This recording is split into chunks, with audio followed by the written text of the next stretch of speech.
We're not given a lot of time to wander around Little India, but we're given more time than we were at Orchard Place, which we just basically drove through.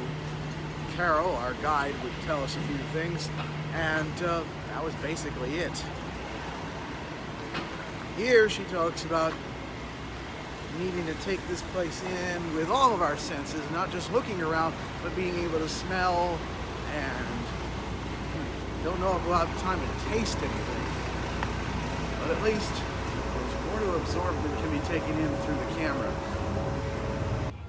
So just behind me is the Indian Heritage Center, and in front of me is, well, maybe I should turn around because I'm not going anywhere for a while. We're a bit of a crowd in this mess.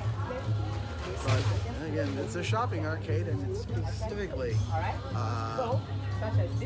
Indian. You can smell the incense and the occasional whiff of spices of some sort or another.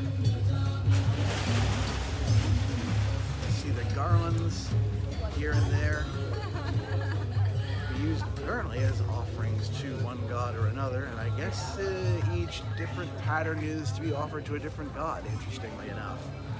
And no, I couldn't tell you which ones go to which god.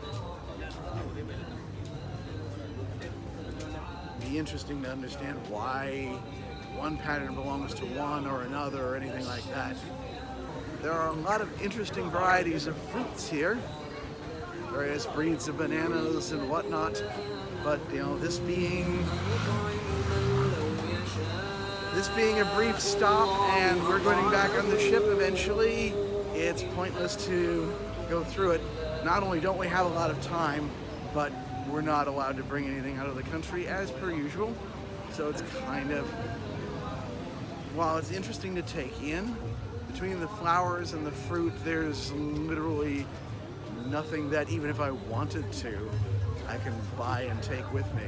I'd have to consume it right on the spot, and seeing as we only had 20 minutes to wander around here, and we've probably used about half of that up already, it's just take some pictures, appreciate what they have here, and just get back on the bus.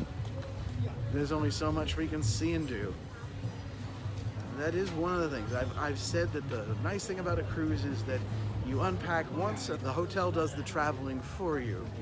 The only problem is the hotel does not stay in one place very much. So you've got to just deal with that. I will mention too that it's a little frustrating since I didn't get a good start on the day and haven't had breakfast. So I am really affected by the scent of all the various spices and all that. I'm getting kind of hungry, and there's nothing I can do about it under the circumstances. But, well, there are other stops, and we may have more time in other places. You know, somebody was asking about souvenirs, and our guide, who admittedly might be a little biased, and I'll get to that in a moment, recommended that we wait until we get to Chinatown, because she knows that place pretty well. And that will be where we have more time to both shop and probably eat. So for all the appeal of the spices and whatnot, I'm gonna have to set that aside until we get to one of our next destinations.